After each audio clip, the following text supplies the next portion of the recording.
राजा जी कमरिया बोले बोले बोले बोले बोले रानी जी कमरिया बोले बोले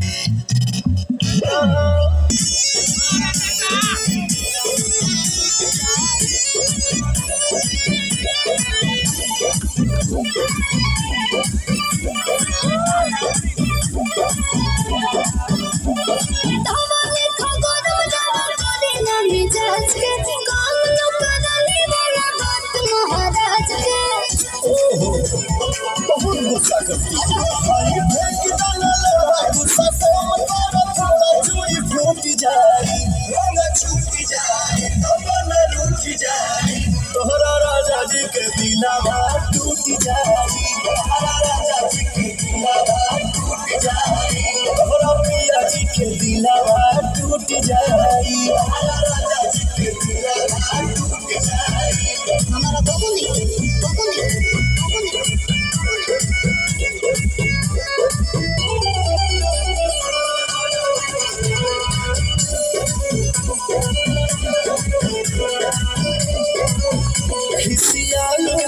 हिसियालू कहे गरम आलू तो फेंक देलू आलू कहे चालू तो डोला चालू कहे हमसे भाई बटे भाग धोखा यही आलू के मिस देव चोखा नहीं खाए पता बोला चिता टूट जाए तोहरा राजा जी के दिलावा